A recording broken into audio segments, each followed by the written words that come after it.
El libro de Efesios es respuesta eficaz a las dudas más complejas. En este estudio lo descubriremos juntos con el pastor Leobaldo, elevando vidas. Bienvenidos a Biblia Fácil.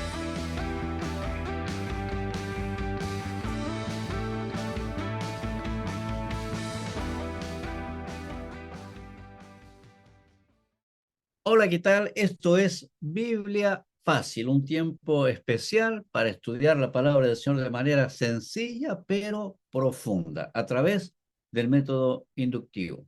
Soy el pastor Leobaldo Chea y me da mucho gusto que tú puedas estar con nosotros acá, ya sea aquí en el Zoom, que hacemos semana a semana, o quizás en el YouTube, puedas estar viendo esta clase, o en alguna de las radios que podemos estar compartiendo esta palabra, que nos bendicen con la oportunidad de llevar la palabra de esta manera. Esto es un estudio eh, eh, que, que profundiza a través de la observación, de la interpretación y de la aplicación. Estamos en el libro de Efesios y ya vamos al capítulo número 2 de Efesios. Pero si tú te integraste ahora, puedes ir a YouTube y encontrar ahí las lecciones anteriores y el cómo se procede en el estudio inductivo.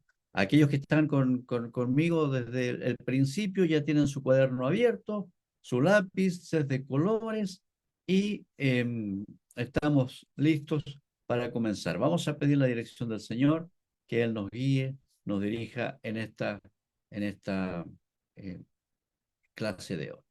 Señor, te damos gracias por tu presencia, gracias por compartirnos tu palabra, por tener acceso a ella en forma tan libre nosotros acá en el occidente. Y queremos, Señor, que tu Espíritu Santo, implorar que tu Espíritu Santo, en tu infinita gracia, tenga a bien ayudarnos, guiarnos, Señor, darnos la dirección clara para interpretar lo que es tu palabra, Señor, lo que estamos leyendo y descubriendo, Señor, juntos acá a través de este estudio inductivo semana a semana. Bendice a cada uno de los hermanos y hermanas que están compartiendo esta enseñanza, este aprendizaje, como también a quienes lo van a ver de forma posterior. A cada uno, Señor, y háblanos a nuestras vidas, Padre, en el nombre de Jesús. Amén. Amén. Bien, entonces vamos inmediatamente al capítulo 2. Capítulo 2, la gracia que da salvación y vida. Este capítulo, vamos a descubrir en este capítulo los secretos de la salvación. Recuerde que en Efesios nosotros estamos descubriendo secretos de un invicto. En el capítulo 1 de Efesios hemos descubierto que entre tanta enseñanza que entrega el apóstol San Pablo, profunda y también compleja, nos deja ver que adquirimos identidad a través de la obra maravillosa del Padre, del Hijo y del Espíritu Santo. Ellos nos dan una nueva identidad. El apóstol San Pablo, ahora en el capítulo 2 de Efesios, nos empieza a mostrar cómo es posible que se adquiera esta nueva identidad. Entonces, estos son secretos. Si alguno todavía no ha leído, tiene que leer este libro para poder entender. eh, con este libro es la aplicación, digamos, pastoral, digamos, de lo que estamos estudiando acá, está de manera muy simple, ¿ya? Y lo que estamos haciendo acá es fundamentando lo que está acá en el libro. Entonces, una de las primeras cosas que vemos acá es el tema de la identidad en Cristo. Ahora, ¿cómo se adquiere la identidad? Es como nos va a enseñar el capítulo 2 y ahí vamos a descubrir eh, ese secreto, el gran secreto. Aquí en Efesios capítulo 2 está uno de los versículos más importantes de la Biblia. Así que vamos a ir. Entonces, recordemos que en el capítulo 1 nosotros vimos, ¿cierto? Una sola oración, desde el versículo 3 hasta el versículo 14, Es una sola oración que parte dando la bendición. Bendito sea el Padre, ¿cierto? De donde surge toda bendición espiritual. Ya ahí pudimos descubrir que Él nos escogió, nos eligió en forma soberana, fue por su propia eh, iniciativa, no es algo que haya nacido en nosotros. Él nos predestinó, hemos aclarado la palabra predestinar, que no tiene que ver con nuestro destino eterno, sino con la intención y el preconocimiento de Dios respecto a las decisiones que nosotros tomaremos. Nos habló, descubrimos la palabra redención, que es el pago que el Señor hizo para rescatarnos, para poder adoptarnos y darnos la identidad de hijos, quitarnos la identidad de esclavo del diablo y darnos la identidad de hijos de Dios. También nos explicó el capítulo 1 cómo fuimos sellados por el Espíritu Santo. Y el sello, recordemos que es una marca que indica propiedad, autenticidad y también seguridad. Y es como el adelanto de aquello que vamos a tener en plenitud al final. Es el Espíritu Santo, esas jarras. En esta acción donde vemos la presencia, la acción del Espíritu Santo, del Padre, del Hijo y del Espíritu Santo, nosotros podemos ver que el Padre nos escogió antes de la fundación del mundo y nos predestinó para adoptarnos como hijos para alabanza de su gloria. Mientras tanto, el Hijo, ya, está el versículo 7 al 12, tenemos redención en él por su sangre, el perdón de nuestros pecados, según las riquezas de su gracia. ¿Ya? Y eso es para qué? Para alabanza de su gloria. Y el Espíritu Santo nos selló al creer en él, es decir, el sello, querido, se produce cuando nosotros creemos. Si no creemos, no se produce nada. No hay sello, no se activa la sangre de Cristo en nosotros si el amor del Padre no llega a nosotros, no llega al que no cree. Solo al que cree le llega la garantía que es el Espíritu Santo, eh, eh, y que es, digamos, el hecho de que hoy día ya tenemos el Espíritu, pero pronto tendremos la plenitud total con Él en la redención final. ¿Pero para qué? Tenemos ese sello para alabanza de su gloria. La conclusión es que hemos sido creados y salvados para alabanza de su gloria. Eso en base al capítulo 1.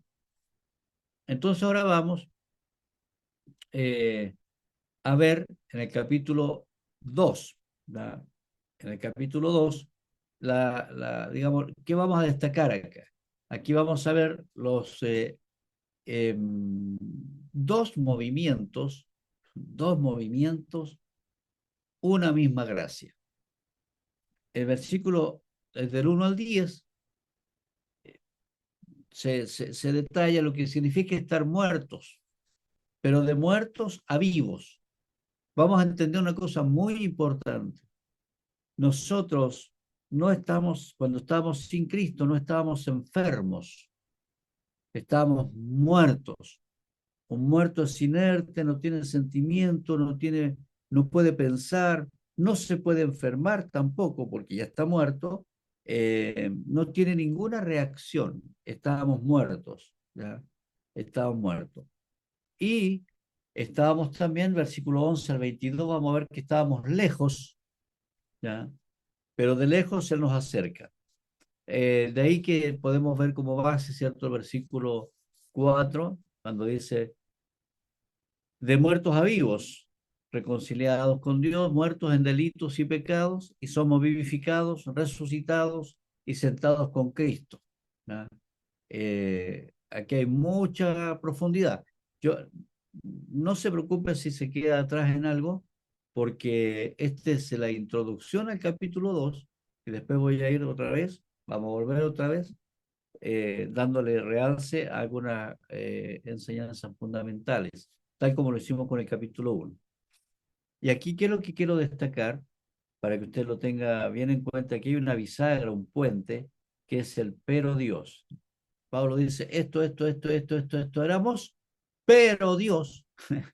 pero Dios, ahí marca una inflexión en el proceso. Estábamos muertos, pero Dios nos dio vida. ¿Ya? Entonces, estábamos también lejos, eh, y el Señor nos enseña a reconciliarnos entre nosotros. ¿En base a qué?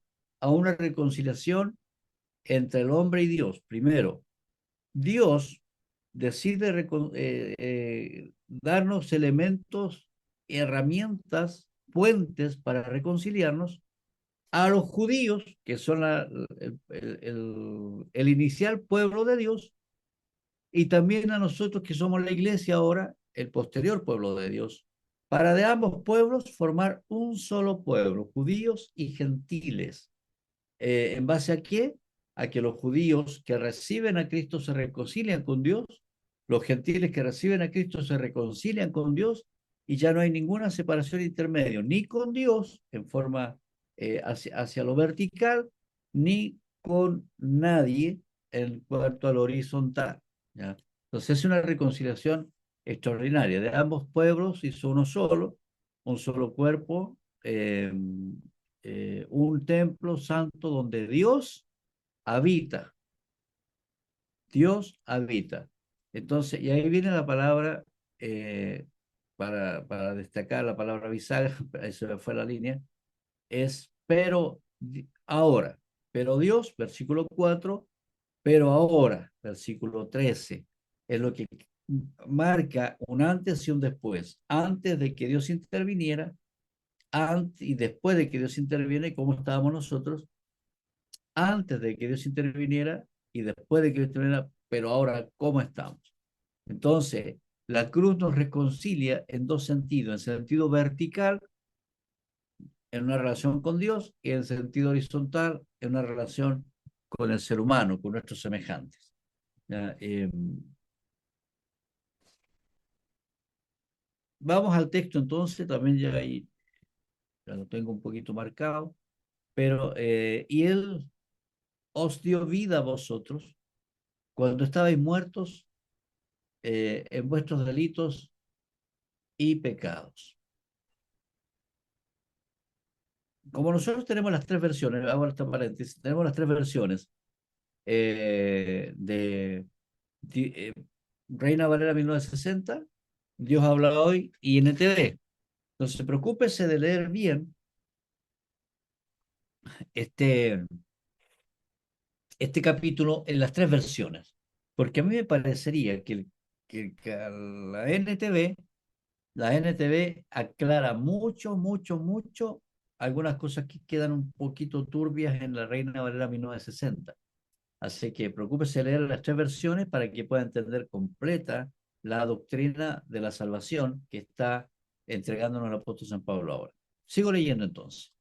Vuelvo a leer del versículo 1. Y Él os dio vida a vosotros, que estabais muertos en vuestros delitos y pecados, en los cuales anduvisteis en otro tiempo, siguiendo la corriente de este mundo, conforme al príncipe de la potestad del aire, el espíritu que ahora opera en los hijos de desobediencia, entre los cuales también todos nosotros vivimos en otro tiempo, en los deseos de la carne, haciendo la voluntad de la carne, de los pensamientos, y éramos por naturaleza hijos de ira, lo mismo que los demás. Seguimos leyendo. Y ya voy a volver a dar alguna explicación. Pero Dios, que es rico, pero Dios, que es rico en misericordia por su gran amor, porque nos amó, estando nosotros muertos en pecados, nos da vida, nos dio vida juntamente con Cristo.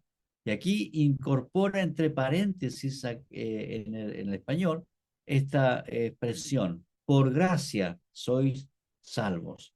Aquí Pablo ya nos da una pizca de lo que quiere profundizar más adelante. Por gracia sois salvos. Y juntamente con él nos dio vida juntamente con Cristo y juntamente con Él nos resucitó y asimismo nos hizo sentar en los lugares celestiales con Cristo Jesús. ¿Para qué? Para mostrar en los siglos venideros las abundantes riquezas de su gracia en su bondad para con nosotros en Cristo Jesús. Que aquí tenemos mucha carne, este es filete puro, este es filete puro. Qué hermosa palabra que estamos leyendo. El versículo está en rojo para que usted también lo ponga muy subrayado. Este es el texto central de toda la enseñanza de la salvación. ¿Ya? Todo lo que tiene que ver con salvación, lo que se llama soteriología, ¿ya? La salvación tiene su eje central en este versículo, no solamente en Efesios, en toda la Biblia, en toda la historia, digamos, la teología de la salvación, toda la enseñanza, la doctrina de la salvación, tiene como eje central estos dos versículos, y hasta el tercero incluso, pero para que usted lo tenga en cuenta, para que lo anote, lo marque y ojalá se lo aprenda de memoria.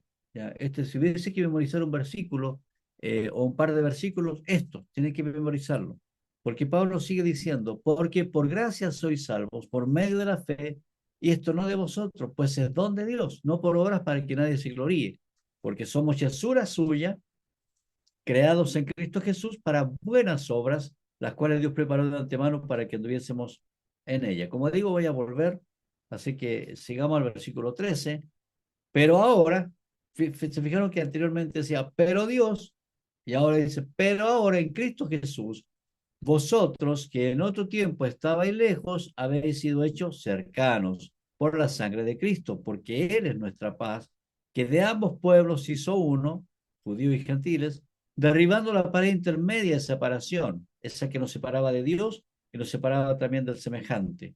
Así que ya no sois extranjeros ni advenedizos, sino conciudadanos de los santos y miembros de la familia de Dios. Voy a repetir esto. Aquí Pablo le está escribiendo a los a la iglesia que está en Éfeso. Los efesios no eran judíos. Habían judíos en Efesios, pero los efesios no eran judíos. Por lo tanto, él está diciéndole específicamente a los hermanos que no eran judíos, pero ustedes eran extranjeros, ustedes eran advenedizos, pero ahora ya no lo son. Pero ahora ya no lo son. Fueron extranjeros, fueron advenedizos, pero ahora por la sangre de Cristo son parte del mismo pueblo. Ya ahora somos conciudadanos de los santos y miembros de la familia de Dios, le guste o no a los judíos, edificados sobre el fundamento de los apóstoles y profetas, siendo la principal piedra del ángulo Jesucristo mismo, en quien vosotros también os juntáis juntamente edificados, sois juntamente edificados para morada de Dios en el Espíritu. ¿Juntamente con quién? Con todos los judíos que también creen en Jesús y con todas las personas que en el mundo creen en el Señor. Somos edificados. Ya avancemos.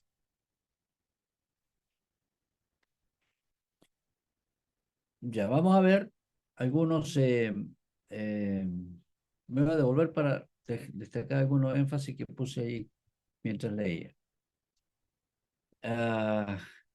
Básicamente, estabais muertos, ¿ah? No enfermos, muertos, en delitos y pecados.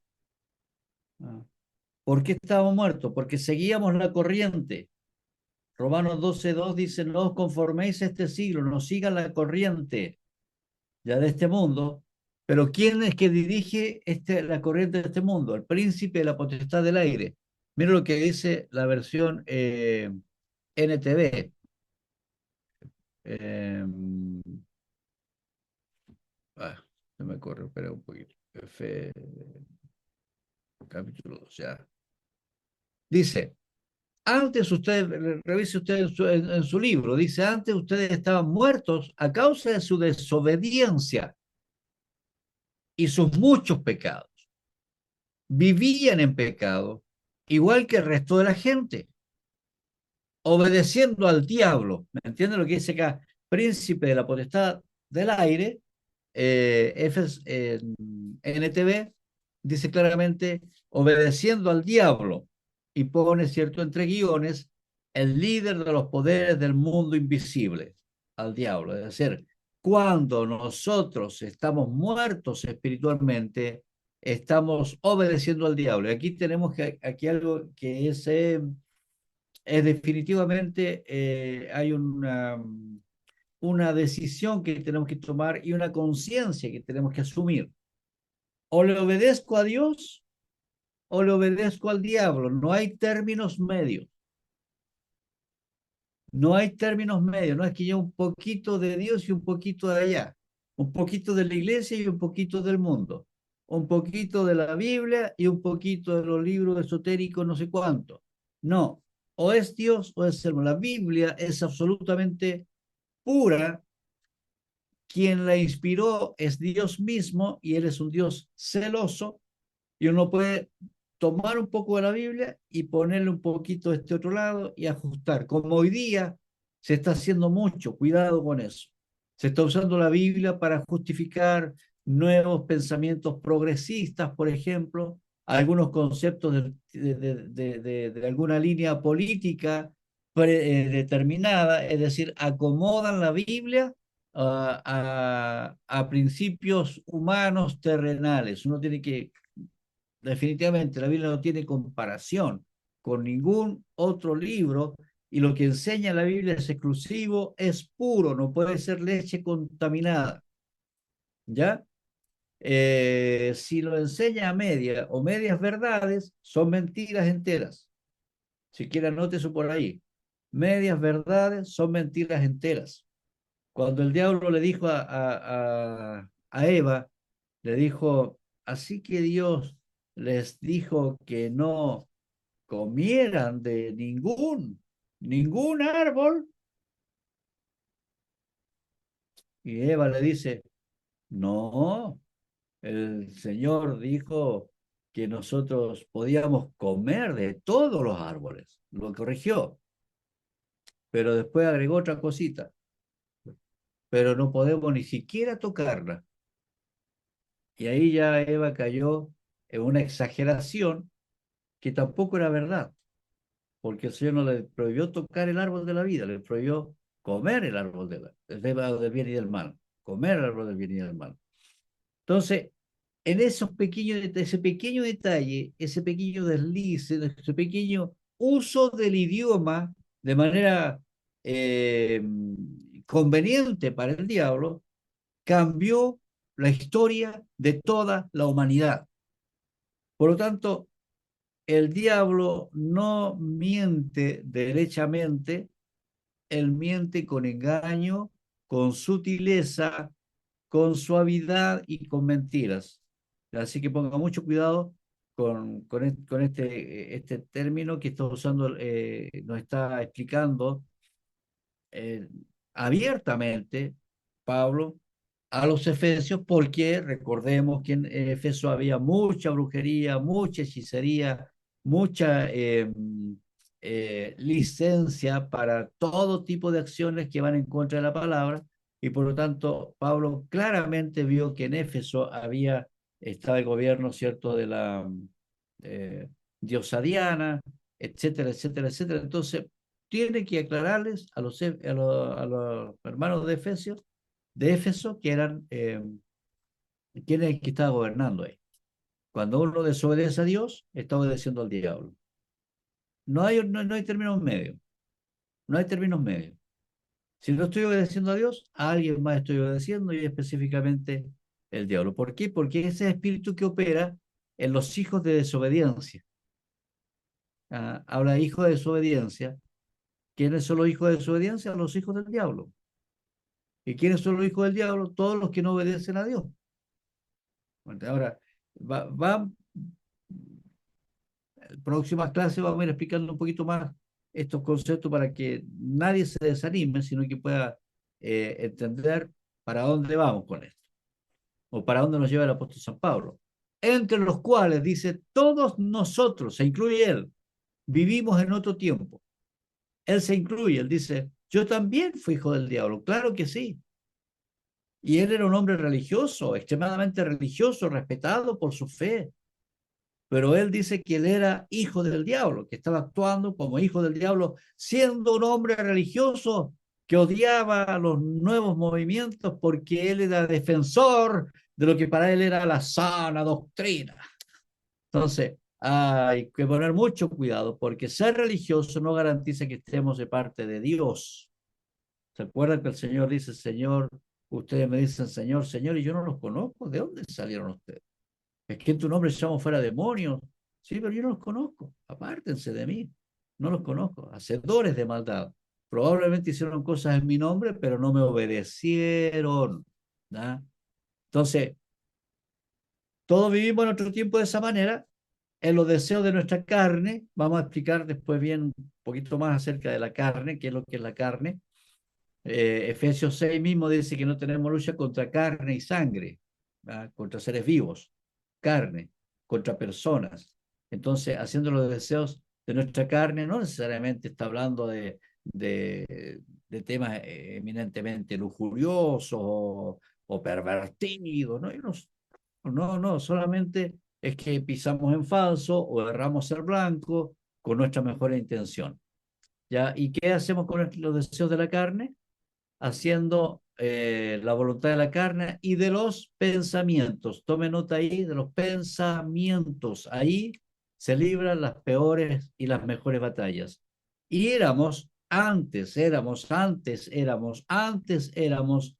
hijos de ira, lo mismo que los demás. Es decir, que aquellos que no están obedeciendo a Dios están bajo la ira de Dios. ¿Ya? Antes éramos, ¿ya?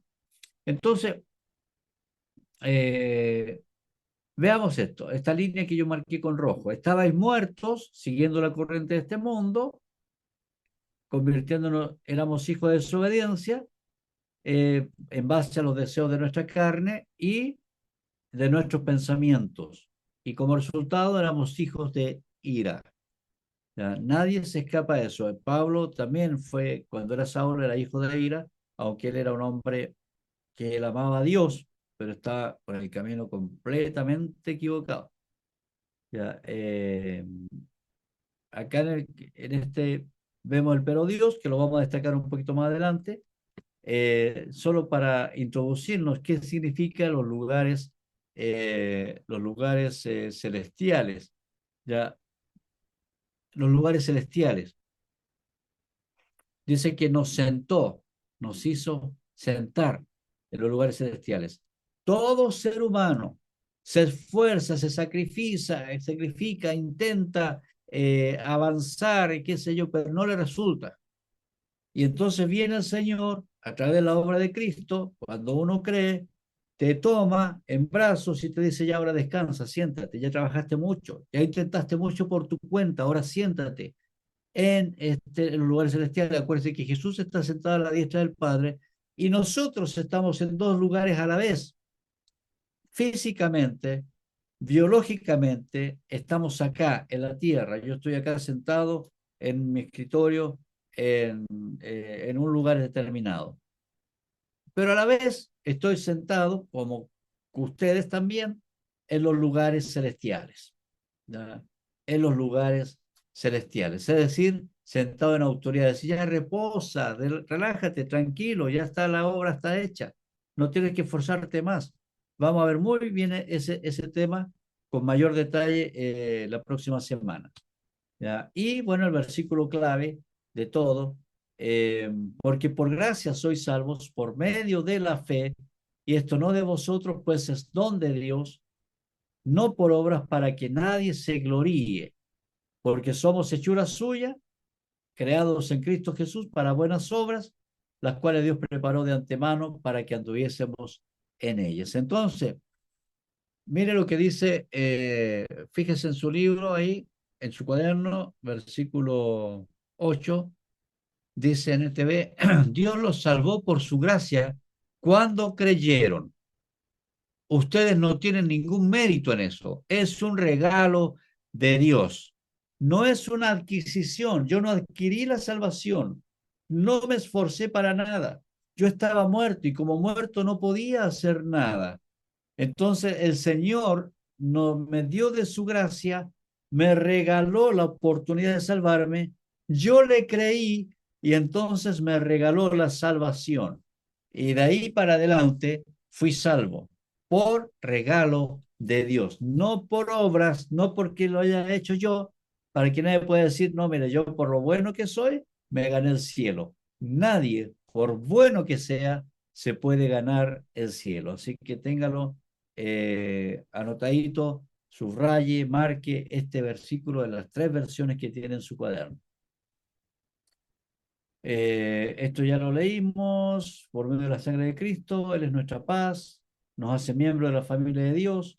Jesucristo es la piedra del ángulo. Vamos a desarrollar esto, pero marque esa piedra del ángulo y nosotros estamos, somos la iglesia, es la morada, es donde mora el Señor. ¿A través de qué? Del Espíritu Santo.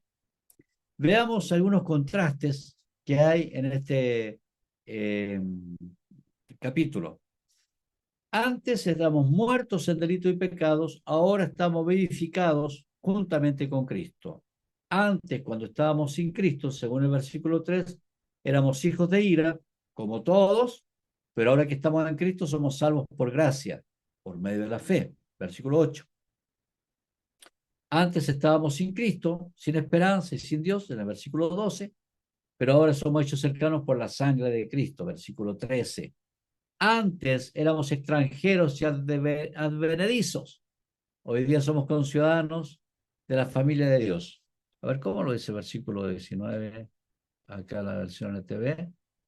Dice, así que ahora ustedes, los gentiles, los no judíos, ya no son unos desconocidos ni extranjeros. Son ciudadanos junto con todo el pueblo santo de Dios. Son miembros de la familia de Dios. Así lo dice NTV. Antes estábamos excluidos del templo, ahora nosotros nos hemos convertido en templo y morada de Dios. Excluidos del templo, ¿por qué? Porque había una pared en el templo judío que decía la zona de los gentiles. Hasta aquí llegan los gentiles. Los no judíos llegaban hasta ahí. Y luego decía un texto, algo así como, cada uno es responsable de su propia muerte si es que se atreve a pasar este muro. Entonces los gentiles no se atrevían a pasar al otro lado porque, digamos, con amenaza o con miedo a poder morir. Pero el apóstol San Pablo ahora dice, por inspiración del Espíritu Santo, que ese muro ya no existe. Ya Él nos resucitó, nos hizo, porque estábamos muertos y nos hizo sentar, las expresiones que usa ahí como clave juntamente con Cristo. Eh, Algunas palabras claves para que usted la note. No se preocupe por lo que está escrito ahí en griego. No es clase de griego esto. Pero la palabra gracia, que es favor inmerecido, es un regalo que no se gana. Está ahí en los versículos 5, 7 y 8. La palabra misericordia, que es una compasión activa hacia el miserable. Por eso la miserable, misericordia. Dios es rico con el miserable. Es rico para con el miserable. Por eso nos da de las riquezas en gloria. De toda su riqueza. Nosotros estábamos en una condición bastante vulnerable y miserable y Él nos da la riqueza de su gloria. Otra palabra para que anote, la palabra paz, que es el shalom. El shalom del Antiguo Testamento, el shalom es una palabra hebrea. En el Nuevo Testamento, la palabra que reemplaza el shalom es la palabra eirene. De ahí proviene el nombre Irene. Si es alguien que se llama Irene, es paz. Espero que si hay alguna Irene acá, sea pacificadora. ¿Ah? Paz. Y luego viene la palabra fe, que es confianza. Perdón, en cuanto a la paz, como siempre ya lo he dicho, el shalom, que se usa mucho también de forma muy normal, es plenitud, es vida plena, es armonía, en todo sentido, no es solamente ausencia de guerra. Y también tenemos la palabra fe, que es apoyo total en otro. Eh, y dice que nosotros recibimos, por gracia somos salvos, por medio de la fe. O sea, la gracia es la que otorga el Señor, el medio es la fe, pero aún la gracia y la fe provienen de Dios. ¿Ya? Él pone la palabra de Dios para activar en nosotros la fe, porque la fe viene por el oír la palabra. Entonces, nada es un mérito nuestro. No, yo me esforcé por creer, no. Yo llego a creer porque leo la palabra. ¿Ah? Ahí se activa la fe. ¿Ya? Somos hechura suya. Yo tengo, en este mismo rato, tengo en mis pies, no me lo voy a sacar por respeto a ustedes, unos escarpines abrigaditos que nos hace estar aquí que viendo la clase, la rutita, si alguien necesita, la rutita tiene de Antofagasta, hace unos escarpines maravillosos para pasar el invierno. Así que de lana, bien tejidos y coloridos, bien bonitos. Así que si alguien quiere, ella le hizo publicidad a Rutita. Lo hace con detenimiento, con amor, con cariño. Eso significa la palabra hechura. La palabra viene de ahí se deriva la misma palabra poema. Poema. Un poema es una obra maestra. Entonces nosotros somos obra maestra de Dios. Y también vamos a destacar la palabra piedra angular. Todo esto lo vamos a desarrollar más adelante. La piedra angular, que es la que sostiene el edificio. Vamos a explicar bien eso de la piedra angular en su momento. ¿Ya? Entonces ahí ya tienen ustedes la, las palabras claves. Y ahora, ya para ir cerrando, vamos a hacer una comparación de algunos versículos claves. De Reina Valera 60, Dios habla hoy, y NTV. ¿Ya? Porque por gracia sois salvos, dice Reina Valera 60, Dios habla hoy, dice, por la bondad de Dios, ya han recibido ustedes la salvación.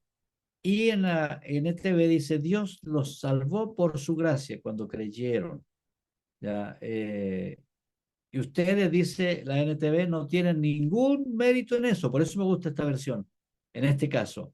Ustedes no tienen ningún mérito en eso. Es un regalo de Dios. No hay mérito alguno.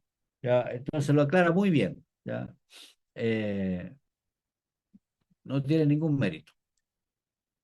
Bien, y avancemos. Vamos a ver algunos temas doctrinales. Que se usa mucho, digamos, digamos, en el mundo evangélico y específicamente en la línea teológica de nuestra creencia, usan estos términos para dar a entender algunos conceptos de la salvación. Por ejemplo, se habla de la depravación total. La depravación total quiere decir, como yo decía, nosotros no estábamos enfermos, estábamos muertos. O sea, no hay nada bueno en el ser humano. Anote bien esto, lo vamos a desarrollar, pero anótelo bien. ¿Por qué? Porque hoy día el concepto es distinto. El concepto que nosotros tenemos muy diseminado nació muy posterior a la palabra y dice que el hombre en sí mismo es bueno. ¿Mm? Se contradice de base con la palabra. Este es un pensamiento que viene, digamos, de toda la línea y que desarrolla de alguna forma Marx y Hegel.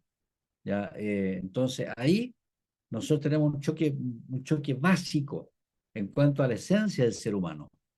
Como digo, lo vamos a desarrollar. Pero ¿qué pasa acá? Para la Biblia, todos hemos pecado y estamos destituidos de la presencia de Dios. Y el hombre nace con el pecado original y es esencialmente inclinado al mal. Nadie le enseña a un niño a mentir y empieza a mentir. Nadie le empieza a esconder cosas y empieza a robar. Es decir, tiene la inclinación hacia el mal. Y todo ser humano, no hay ningún sistema humano que funcione perfecto. Siempre hay problemas. Y el problema no es el sistema, el problema es el corazón del hombre. ¿Por qué? Porque está inclinado al mal. Pero ¿qué dicen algunos pensadores del tiempo de hoy? Dicen, no, el ser humano es bueno. La sociedad lo hace malo. Entonces, por eso hoy día están discutiendo en el Senado, por ejemplo, o en el Congreso más bien, están discutiendo si los niños que hacen daño, que cometen delitos, merecen ser castigados lo mismo que un adulto. ¿Ya? ¿Por qué? Porque ellos dicen es que ellos son inocentes. La sociedad los hizo malos. Ellos son buenos. La sociedad los hizo malos. ¿Me entienden? Entonces, y nosotros decimos, no, no, no, no, no, no es así. ellos, como todos, como Pablo dijo, todos éramos hijos de desobediencia, todos fuimos malos, pero a algunos, ¿ya? Ahí pasa la otra parte, el número 2, fuimos regenerados. ¿Por qué? Porque Dios da vida a los muertos. No es una mejoría, yo no estoy mejorando con la religión, yo estoy naciendo de nuevo, no es una iniciativa personal. Un muerto no puede decir, yo ahora voy a resucitar, no, ni siquiera Jesús, el Padre resucitó a Jesús y Él mismo nos resucita a nosotros y nos da nuevo nacimiento. No eres una persona mejorada, que se mejoró de la enfermedad. Eres una persona que estaba muerto y ha resucitado. Hemos nacido de nuevo. La regeneración. El tercer punto doctrinal es la salvación por gracia mediante la fe. Le he dado bastante énfasis hoy día. Y las buenas obras como fruto, porque hemos sido nacidos, salvados para buenas obras. No es al revés, no es me voy a salvar porque he hecho buenas obras, porque yo no he matado a nadie, soy bueno con mi vecino y yo creo que eso me va a salvar. No, las buenas obras no salvan a nadie. Aunque yo haga buenas obras, puede que esté en el grupo de los que todavía eh, la depravación total sea completa en mi vida todavía, que necesito hacer una regeneración a través de mi creencia en Cristo. Yo creo en Jesús. Y el versículo, el otro punto doctrinal es la unión con Cristo. Aquí se usa el prefijo co, somos co, que significa al lado de, somos co-vivificados, somos co-resucitados y somos co-sentados con Cristo. Estamos al lado de Cristo para vivir, desde haber sido muertos, somos al lado de Cristo en su resurrección y estamos al lado de Él hoy día, sentados al lado de Jesús. Esto es una posición de autoridad. Estábamos viendo, como le digo, nuestra identidad en Cristo, que nos da una posición especial con Él, sentados al lado de Jesús. Y la iglesia es un solo cuerpo y templo santo, que es morada de Dios en el Espíritu. Y ya vamos cerrando.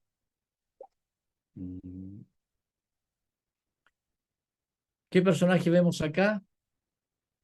A Dios Padre, Cristo Jesús, el Espíritu Santo, ustedes, los gentiles, nosotros, los judíos, Satanás, los apóstoles y profetas, que vamos a hablar de eso también. Lugares que se mencionan acá, el mundo, el aire, el dominio del maligno, los lugares celestiales, Israel, la cruz, el templo. Como digo, no se preocupe, que esto lo vamos a volver a retomar. Y cerramos algunos principios permanentes. La salvación es obra de Dios, de principio a fin. No hay nada que yo haya hecho o que pueda hacer para ser salvo. Todo es obra de Dios, mérito de Él. Segundo, somos salvos para un propósito. No somos salvos por nada. Somos una obra maestra de Dios para un propósito, para aquellas buenas obras que estaban preparadas desde antes. Para eso somos salvos. Somos salvos para quedarnos de brazos cruzados. Para algo somos salvos. La cruz es el medio que unifica a los dos pueblos y la iglesia es la morada de Dios. Con eso ya estamos cerrando, que hemos sido creados, vuelvo a repetir, para alabanza de su gloria. Porque por gracia sois salvos por medio de la fe, y esto no de vosotros, pues es don de Dios, no por obras para que nadie se gloríe. Y lo voy a leer también en la versión NTV para que no lo olvidemos. Ya, déjeme, dice así. Dios los salvó por gracia cuando creyeron. Ustedes no tienen ningún mérito en eso, es un regalo de Dios. La salvación no es un premio por las cosas buenas que hayamos hecho, así que ninguno de nosotros puede jactarse de ser salvo, pues somos la obra maestra de Dios. Él nos creó de nuevo en Cristo Jesús a fin de que hagamos las cosas buenas que preparó para nosotros tiempo atrás. Bueno, ahí está toda la introducción al capítulo 2 de Efesios, para ver que tenemos mucho que aprender. Bueno, yo hasta aquí vamos a dejar esta enseñanza, esperando que puedan conectarse la próxima semana y también los que están por la radio vuelvan a escuchar el programa y repítanlo, vuelva a ver en el YouTube también. Así que me despido de toda la audiencia. Que el Señor bendiga a todos. Lo que escuchaste hoy no es teoría, es tu identidad. Eres elegido, eres adoptado, eres sellado, eres invicto. Si quieres profundizar todo esto, el libro Vida Plena, Secretos de un Invicto, ya te está esperando. Esto fue Biblia Fácil. Nos vemos en el próximo estudio.